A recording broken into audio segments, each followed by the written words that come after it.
welcome to Renew You with Marie Hayden. I have Sean with us today, and he had quite a fun week last week, touring around and indulging in some great culture. So tell us what that looked like for you. So I went to the north of Spain to a fair, and at the fair there was a lot of unique food and wine and a completely different experience. So it's a once in a lifetime kind of opportunity. So I figured, well, I'll go and just enjoy the lamb and the rancho and the potatoes, and there was even figs, and then of course there was red wine and white wine and just all types of things to try. And it was an amazing week of indulging. Were you able to still keep in your eating windows, or did you flex that? What did that look like? I did flex it. In Spain they eat really late, so it's not unusual to eat at 10 o'clock at night. So I tried to push my first meal till 4 o'clock during the day, and then eat from about 4 till 10. But it was a lot. It was basically eating the whole time. It wasn't just two big meals.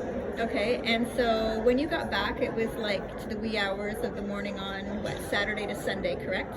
Yeah. So my last meal was Saturday at 4, and then I caught a flight home at about 11. Okay, and so today is Tuesday, so at around 4 o'clock today, that'll give you how many hours? That'll be 72 hours, 72 hours at 4 o'clock and today. What are the kind of things that you go through in the first 24 or 48? Is there kind of a pattern that you notice for yourself? Yeah, Where's your blood sugar at, and so on and so forth? Well, on this indulging week, because it was a kind of, you did like a cruise or Christmas or something really special, one, or a birthday or something where you indulge.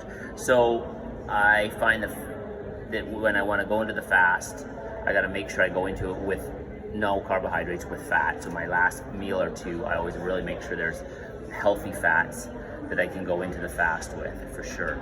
The first 24 hours I do always find the hardest though.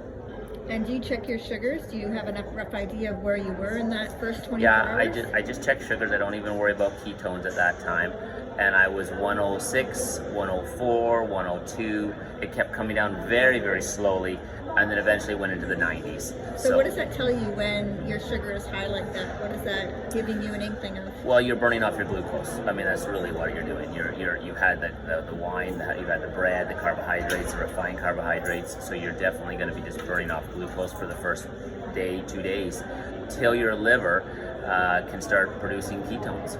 Awesome. And so now at 72, have you checked ketones or blood sugar, or what is your goal for this week?